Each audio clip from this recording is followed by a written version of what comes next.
안녕하세요. 용의자와의 수사반장 권미란입니다. 오늘도 수상한 용의자들의 뒤를 추적하겠습니다. 토마토 투자자문 김경원 운용역과 유한타증권 이경민 PB입니다. 안녕하세요. 네, 안녕하십니까. 안녕하세요. 월요일장의 새 용의자 화면으로 소환하죠. 첫 번째 용의자입니다. CJ. 두 번째 용의자 한국항공우주. 세 번째 LG생활건강입니다. 첫 번째 용의자 CJ의 알리바이입니다. 쑥쑥 잘 자라는 자식들 덕에 어깨에 힘주는 부모들, 상승 여력 충분하다. 어버이날 선물하셨죠? 네, 당연했습니다. 자, 그래서 또 이런 좀 알리바이 자식들 이런 얘기가 나왔는데 오늘 CJ그룹주가 강세입니다. 그중에서 CJ CGV와 CJ E&M이 강세죠. 네. 네. 네, CJ 우리나라 이제 대표적인 상장사 중에서는 이제 지수사 중에 이제 핵심 자회사들을 굉장히 좀 많이 가지고 있는 회사인데 CJ를 개인적으로 굉장히 좀 좋아합니다. 왜냐하면 개인적으로 이제 좋으세요? 저는 성장하는 섹터를 많이 좋아하는데 CJ들의 자식들이 굉장히 성장하는 종목군들이 굉장히 많습니다. 저도 사업 포트폴리오가 마음에 듭니다. 네, 정말 저도 개인적으로 굉장히 좀 좋아하는 종목인데 이유를 좀 살펴보도록 하겠습니다. 우선은 알짜 자회사들이 굉장히 좀 좋게 있다는 부분인데 우선은 이제 제가 표를 좀 가지고 왔습니다. CJ가 가지고 있는 계열사들의 현황을 좀 가지고 왔습니다. 우선은 첫 번째로 CJ 밑에 단으로 가장 그 영업이익 기여도가 큰 부분들이 이제 CJ 제1제당입니다. 근데 이제 CJ 제1제당이 첫 번째는 이제 식품 사업부로 나눌 수가 있고 두 번째는 이제 바이오 사업부로 나눌 수가 있습니다. 바이오 사업부라고 하면 이제 아미노산을 만드는 라이신과 이제 메치오닌을 만드는 회사죠. 그 부분들이 이제 37.94%의 지분을 좀 가지고 있고 그리고 그 밑에 단으로 가보면 이제 식자재 유통 회사라고 할 수 있는 이제 CJ 프레시웨이 이 회사도 흑자 전환에 성공하면서 최근에 주가가 신고가 영역에 있는 굉장히 좀 가파르게 성장을 하고 있는 회사다. 좀 이렇게 보셔야 되겠고 그 밑에 단으로 이제 CJ 푸드빌이 있습니다. 이건 비상장 자회사인데 지분율은 96% 거의 연결로 완전하게 지금 편입이 좀 되어 있는데 뚜레쥬르? 네, 뚜레쥬르죠. 뚜레쥬르랑 이제 카페인 이제 투썸플레이스를 가지고 맛있죠. 있는 이제 그러니까 소비재의 식품군들을 다양하게 이제 포트폴리오를 가지고 있고 그 밑에 단으로 보면 아직까지 좀 표를 좀 보여주시면 이제 CJ E&M 대표적인 이제 게임사를 좀 가지고 있는 회사 그리고 CJ CGV 실적 서프라이즈가 나온 회사 이런 부분들이 전반적으로 좀 있는 부분들이 엔터 미디어 쪽과 이제 식품 안정적인 식품과 이제 바이오 사업국까지 같이 영위를 하고 있는 회사이기 때문에 자회사들의 이 향후에 대한 성장성에 대한 부분들이 굉장히 좀 커질 수가 있다. 좀 이 부분들을 좀 명확하게 좀 해드리고 싶고 그리고 자회사가 지금 CJ 제1제당이 서프라이즈를 냈고 CJ CGV도 그 실적이 나왔는데 굉장히 잘 나왔습니다. 굉장히 잘 나왔고 2분기는 어벤져스가 지금 상영이 된 부분들이기 때문에 여기에 대한 실적 서프라이즈도 이어지고 그리고 중국도 어벤져스가 이번 주에 상영이 됩니다. 이번 주에 상영이 되기 때문에 거기에 대한 모멘텀까지 있다라는 부분들이 맞춰져서 알짜 자회사들이 너무나 잘 해주고 있는 시기가 아닌가 좀 이렇게 말씀을 좀 드리고 싶고 증거 두 번째는 이 회사는 비쌉니다. 비싸고 왜냐하면 단순하게 지주사 밸류를 어떻게 산정하느냐에 따라서는 이제 사람들마다 어떻게 이제 밸류에이션 접근법이 좀 다르긴 한데 우선 단순하게 가장 많이 쓰이는 게 이제 PER 지표지 않습니까? 2015년 기준으로 보면 영업이익 1조 2,200억의 컨센서스를 감안한 CJ의 이제 PER을 살펴보면 25배 정도 되고 2016년 넘어가면 24배 정도 됩니다. 단순하게 지주사가 통상적으로 LG도 있고 GS도 있고 여러 가지 지주사들이 있는데 20배 이상권역에 넘어가는 회사는 SK CNC 정도밖에 없습니다. SK CNC 정도밖에 없는데 저는 화장품주들이 30배 이상에서 떨어지지 않고 계속 가지 않습니까? 그 이유는 성장 산업에 위치가 되어 있기 때문에 이러한 프리미엄을 지속적으로 좀 받는 부분들이고 그것을 감안하면 저는 CJ는 30배 이상권역도 충분히 가능하다라고 보고 있기 때문에 CJ 25배는 크게 부담이 있는 주가 수준 아니다. 그리고 성장 산업에 대한 밸류에이션 프리미엄이 붙는다면 추가적인 업사이드도 저는 충분히 가능하다라고 좀 생각을 하고 있기 때문에 전 석방 의견을 좀 드리도록 하겠습니다. 네, 석방시켜 주셨네요. 이경민 PB님은 어떤 단서 가지고 계신가요? 예, 우선 기본적으로 그 건실한 자회사들을 좀 말씀드릴 수 있을 것 같습니다. 네, 첫 번째로 뭐 가지고 왔던 그 자료가 그 김경영 운용님하고 뭐 거의 비슷하기 때문에 똑같기 때문에 패스하고요. 뭐 두 번째로 뭐 CJ 그 실적 관련돼서 한번 표를 가지고 와봤습니다.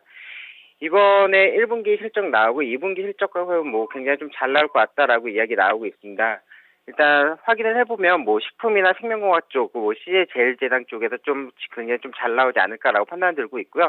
뭐 시너지 인프라 쪽에서 뭐 1분기에 실적이 턴한 모습을 좀 확인이 되고 있습니다. 그리고 미디어 쪽도 뭐 다시 2분기에 또 더 잘 나오지 않을까라고 판단 들고 있고요. CJ 쪽 실적은 좀 굉장히 좋지 않을까라고 판단 나오고 있습니다. 2분기 실적을 더 기대하게 만들게 되는 시점이고요. 뭐 세 번째로 가져온 부분은 뭐 스마트머니라고 할 수 있는 외국인과 기관들의 수급을 또 다시 한번 좀 말씀드릴 수 있을 것 같습니다. 올해 들어서 외국인과 기관은 그 매수세를 점점 늘려가고 있고 외국인은 매도했던 부분을 다 걷어들이고 있는 반면에 개인의 매도세만 좀 강하게 나오고 있습니다. 이런 부분에 있어서는 뭐 CJ의 주가는 조금 더 올라가지 않을까라고 좀 판단 들고 있습니다. 네, CJ그룹의 자회사들 중에서 특히 오늘 CGV와 ENM이 강세였는데 특히 CJ 이 지주사의 주가를 뒷받침해주는 건실한 자회사는 뭐라고 보시나요? 뭐 일단은 CJ, CGV도 굉장히 좋지만 저는 그 CJ 제일제당이 조금 더 좋지 않을까라고 판단 들고 있습니다. 뭐 라이신 가격의 뭐 반등 부분도 당연히 조금 예상은 되고 있고요. 이런 부분에 있어서 뭐 CJ, CGV나 ENM 같은 경우는 약간은 좀 이벤트성이 없지 않아 있지만 CJ 그 제일제당 같은 경우는 좀 견실하게 예, 이쪽에 그 영업이익이나 이런 부분을 조금 더 기여하지 않을까라고 판단하고 있습니다.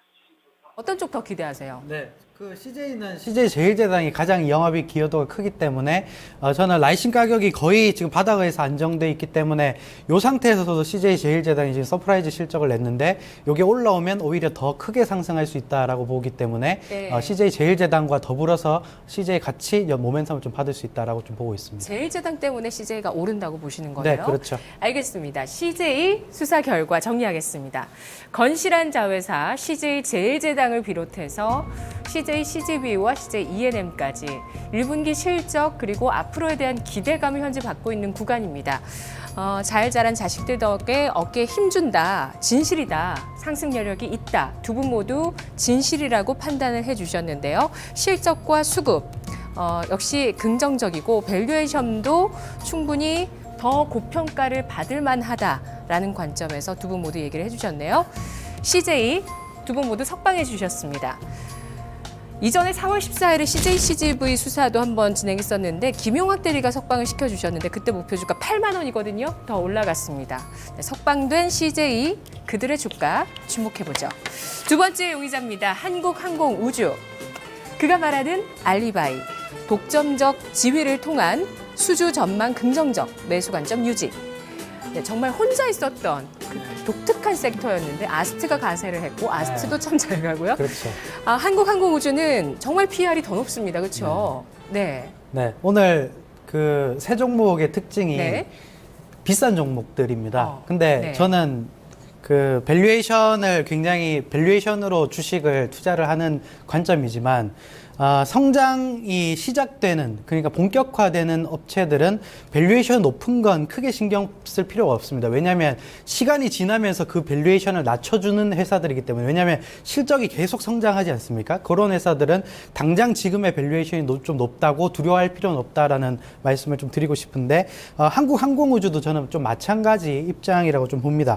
우선은 이제 한국항공우주가 1분기가 굉장히 잘 나온 실적을 좀 발표를 했는데 15년 1분기 영업이익이 565억 원이 나왔습니다. YOY로 96.8% 거의 2배 이상 급증을 하는 영업이익이 좀 나왔고 순이익 같은 경우도 146%가 성장을 했습니다. 물론 이제 작년 1분기에는 이제 일회성 요인 이 부품 세액 관련해서 추납 세액이 한 130억 원 정도 있었기 때문에 그거 때문에 약간 기저 효과가 좀 있었겠지만 그 부분 감안하더라도 저는 436억 나왔다는 것은 완전한 서프라이즈로 좀 판단을 좀 하고 있고 네. 그래서 이제 1분기를 실적을 감안한 지금 밸류에이션이 30배 정도 됩니다. 30배 정도 되고 이 회사가 두 번째 증거를 제가 같이 연계해서 좀 말씀을 좀 드리고 싶은데 제가 표를 한번 좀 가지고 왔습니다. 이 고성장하는 업체들을 투자하는 시기가 있습니다. 저는 그 한국항공우주가 PER 30배라고 말씀드렸는데 굉장히 좀 비싸지 않습니까? 그렇죠. 굉장히 비싼데 아니, 50배까지 보는 데도 있어요. 진짜 네. PR은 계산하기 나름이기 때문에 그렇죠. 네, 더 네. 높게 보는 분도 있어요. 그거를 왜 말씀을 좀 드리고 네. 싶냐면 항공우주는 2015년에 투자를 해야 되는 업체라는 걸 말씀을 좀 드리고 싶은데 EPS가 이제 우리가 쉽게 말하는 이제 주당 순이익입니다.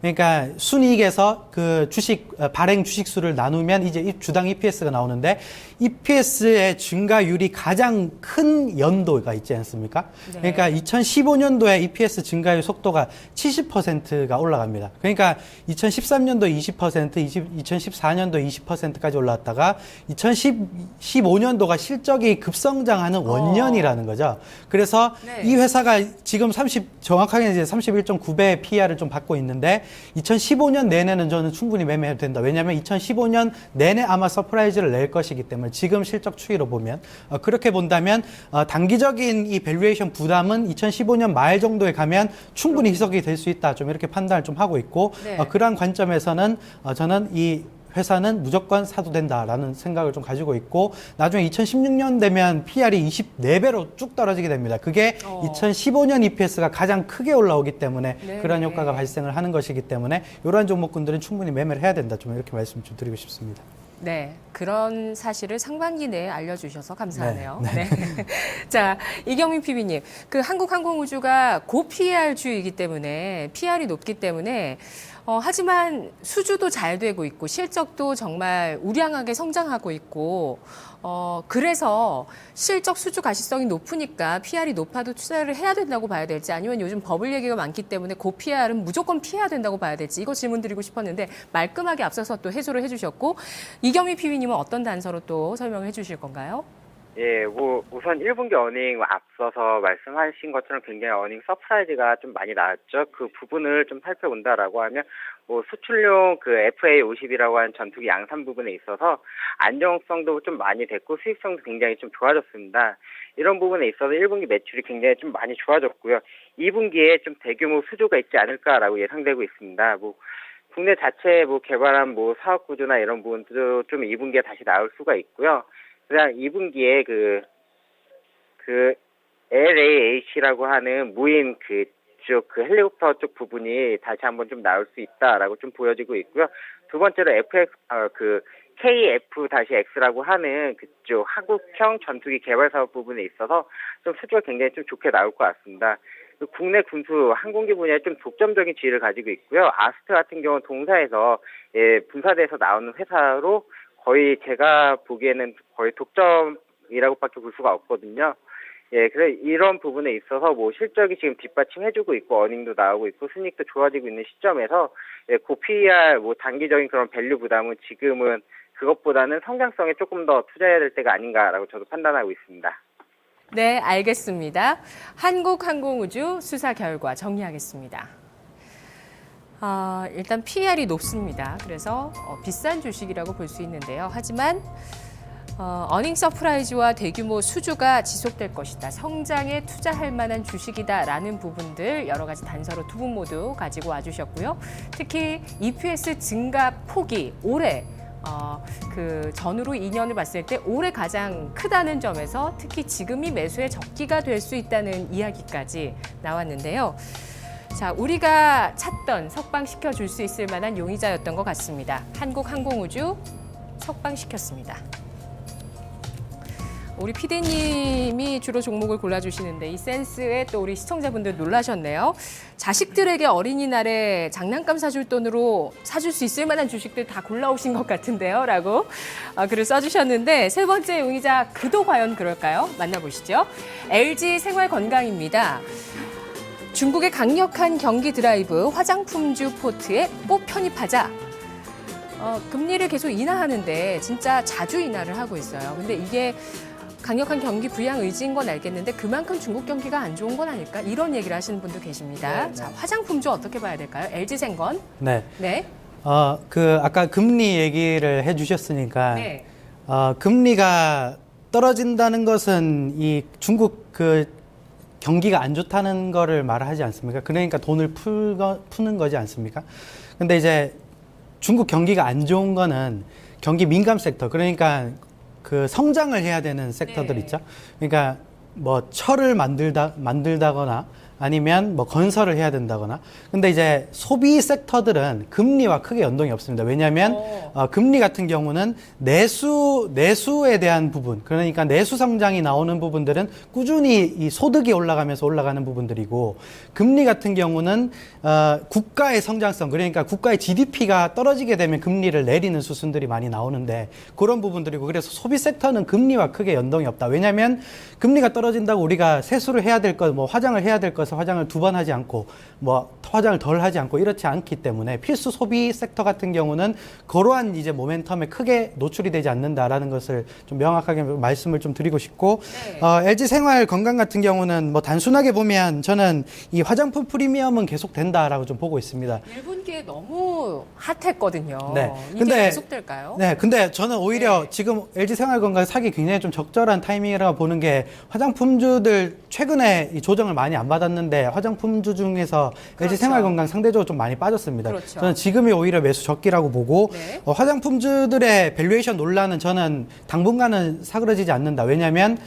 그러니까 계속 밸류에이션 논란이 있으면서 계속 고평가를 받을 것이다라고 판단을 좀 하고 있는데, 왜냐하면 코스맥스와 한국콜마가 무너지지 않는 한 화장품주들은 계속 가는데, 코스맥스와 한국콜마가 EPS 성장이 꺾이는 추이는 2016년입니다. 왜냐하면 2016년까지 코스맥스나 한국콜마는 계속 증설이 나오기 때문에 그쪽에 대한 모멘텀이 계속 나올 때까지는 화장품주들은 계속 프리미엄을 받는다라는 관점을 기본적으로 좀 가지고 있는 입장이고. 아모레퍼시픽도 아니고 코스맥스 한국콜마를 네, 왜냐하면 보시나요? 코스맥스와 아모레퍼시픽은 중국에서 화장품을 못 팔면 망가지는 회사입니다. 근데 화장품 중에 ODM, OEM 업체들 있죠. 그런 업체들은 한국 업체들한테 대체 생산도 하지만 중국 업체들한테도 물량을 이 대체 생산을 해줍니다. 그렇기 때문에 중국 화장품 전체 시장에 투자를 하는, 그러니까 전체 화장품이 성장하는 것에 이제 ODM, OEM도 같이 성장한다라고 보시면 되고, 근데 그 안에서 이제 경쟁을 해야 되는 업체들 화장품을 못 팔 수도 있고 잘 팔 수도 있습니다. 근데 화장품 시장이 성장하는 것은 그대로 나오는 스토리이기 때문에 네. 여기서 ODM, OEM 업체들은 그대로 꾸준히 이제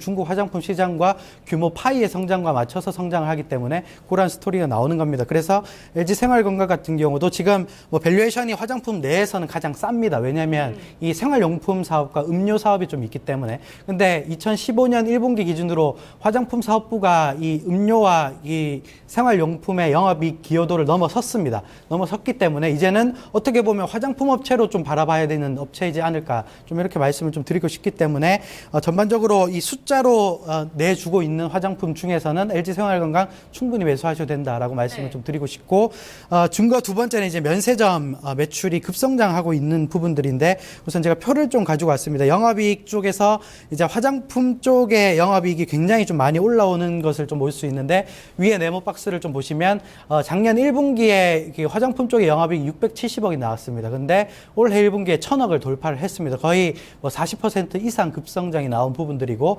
화장품 영업이익률 같은 경우도 14.7, 13점대를 유지하면서 17.9까지 나왔습니다. 그러니까 지금 이제 막 영업이익률이 올라가는 수순에 와 있기 때문에 지금 이제 시세는 앞으로도 영업이익률이 올라가고 화장품 영업이익 기여도가 충분히 올라갈 가능성이 더 높기 때문에 이 부분들은 주가에 맞춰서 같이 올라갈 가능성이 높다고 보기 때문에 저는 충분히 긍정적으로 좀 봐도 된다. 좀 이렇게 말씀을 좀 드리도록 하겠습니다. 네, 코스맥스나 한국콜마로 화장품주의 추세의 기준을 삼고 네. 투자할 만한 주식은 또 이쪽으로 가능하다. 저는 화장품 ODM, OEM도 지금도 사도 된다고 보는 입장이고, 네. LG 생활건강도 지금 사도 된다는 입장입니다. 알겠습니다. 이경민 PB님, 이 LG생건 같은 경우는 음료랑 생활용품도 있는데 중국인들이 또 화장품 말고도 샴푸도 LG생건에 뭐 리어 같은 샴푸를 사간다 이런 게 리포트 내용에 또 나오기도 하거든요. 긍정적으로 보시나요? 아니면 좀 부정적으로 위험하다고 봐야 된다고 보시나요? 일단 뭐 동사 같은 경우 위험할 이유는 뭐 전혀 없다라고 좀 보여지고 있습니다. 뭐 앞서서 말씀하신 것처럼 화장품 외에 그 음료나 아니면 이쪽 생활 건강 제품 이런 부분 때문에 좀 많이 할인을 받았던 그런 부분이 있었는데요. 지금 그런 할인 받을 만한 요소가 좀 없어졌다라고 보고 있습니다. 처음 제가 가져왔던 그런 부분도 그 LG 생활건강 부문별로 실적에 대해서 조금 한번 가지고 와봤었는데, 그 1분기 영업이익이 한 179억 정도 나는데 화장품이 한 109억 정도 영업이익을 냈습니다. 이쪽 부분 한 60% 정도가 화장품이 차지하는 거거든요. 그래서 기존 대비해서 굉장히 좀 화장품의 영업이 기여도가 좀 높아졌다라고 보여지고 있고, 더 중요한 거는 그 생활용품이나 음료 쪽의 실적도 이제 올라오고 있다라고 하는 그런 부분이죠. 그 기존에 있어서 할인을 받았던 그런 요소들이 이제 할인이 아니라 할증을 받아도 될 만한 요소로 바뀌고 있다라고 하는 부분이 동사의 또 다른 매력적인 부분이 아닐까라고 판단을 들고 있고요. 그 화장품 영업이 그 비중 추이를 한번 가지고 와봤습니다. 지금 같은 경우 한 60% 정도 나오고 있는데, 이런 화장품의 영업이 그 기여하는 그 비중이 한 63에서 66% 이상까지 올라갈 거기 때문에, 예, 이 부분에 있어서는 뭐 동사의 화장품적인 그런 매력이 조금 더 높아지고 있지 않나라고 판단 들고 있습니다. 따라서 뭐 기존의 아모르퍼시픽이나 뭐 그런 다른 것 대비해서 뭐 한 20%에서 30% 정도 할인을 받아서 좀 거래가 됐었는데, 지금 같은 경우 그 할인 받을 만한 그런 요소들이 없어지지 않았나, 그런 반대로 말하면 적정 밸류를 찾아간다라고 조금 볼 수도 있고요. 동종 업계 정도의 밸류를 받는다라고 하면 주가의 상승폭은 훨씬 더 좋을 수 있다라고 판단하고 있습니다. 석방시켜 주시네요. 예, 석방입니다. 알겠습니다. LG 생활건강의 수사 결과 정리하겠습니다. 여타 화장품주에 비해서 동종 업계에서 저평가 받았던 부분들이 이제는 부각될 수 있는 시점에 왔다. 음료와 생활용품의 부분, 이것이 다른 화장품 대비해서, 화장품 주식에 대비해서 할인 요인이었는데, 이 화장품 부문의, LG생건 화장품 부문의 영업이 기여도가 올라가면서 이제는 화장품주로서의 평가를 받게 될 것이다 라는 이야기 두 분 모두 단서로 가지고 와주셨네요. LG생활건강 석방합니다. 이렇게 해서 오늘 세 용의자 모두 석방됐습니다. 어떤 용의자를 골라서 전략을 세워주실까요? 네. 저는 LG 생활건강은 최근에 많이 조정을 좀 받았기 때문에 네. 고점에서 충분히 매수가 좀 가능하다라고 좀 보고 있는데, 저 개인적으로 원래 LG 생활건강을 뭐 매수 안 추천을 하거나 좋아하셨잖아요. 좋아하는 주식이 아니었습니다. 네. 근데 좀 관점이 바뀐 이유는 화장품 매출 비중이, 화장품 영업이 기여도 굉장히 빠르게 올라오고 있다라는 부분들이고, 네. 그래서 이제 예전에는 화장품이 아닌 이제 음료업체나 뭐 생활용품 업체로의 밸류를 좀 받았었는데, 이제 화장품 업체로 좀 거듭나는 업체이기 때문에 밸류에이션 자체의 적용이 좀 달라질 수 있다라는 관점을 좀 말씀을 좀 드리고 싶습니다. 그래서 오늘 같은 경우 한 4% 정도 올라서 지금 거래가 좀 되고 있는데, 매수는 지금 가격에 충분히 해도 된다고 좀 보고 있고, 네. 목표가는 95만 원, 그리고 손절 라인은 75만 원으로 설정을 해드리도록 하겠습니다. 네. 이경민 PB님, 오늘 주로 뭐 PR이 높다면 높은 주식들 다 모아놨는데, 이거 좀 별로 안 좋아하시는 투자 스타일이신 분도 계실 거예요. 시청자분들 가운데서. 추천할 만한 용의자 있으신가요? 예, 우선 뭐 제가 말씀드릴 수 있는 그 종목은 한국항공우주가 조금 더 좋지 않을까라고 판단 들고 있습니다. 지금 자리에서 뭐 그런 투자자분들의 특징은 뭐 삼성전자 20만 원, 30만 원 보셨다라고 하는 투자자분들 많으신데, 한 번도 그런 룰을 범하지 않으셨으면 좀 좋을 것 같고요. 지금 한국항공우주 뭐 한 6만 6천 원 선에서 뭐 현재가 정도 전혀 부담은 없어 보이고 있고요. 목표가 한 10만 원 정도 좀 보여지고 있습니다. 그리고 손절한다라고 하면 6만 원 정도 무너뜨린다라고 하면 손절하는 게 좋을 것 같습니다. 알겠습니다. 용의자와의 내일 이 시간 다시 돌아오죠.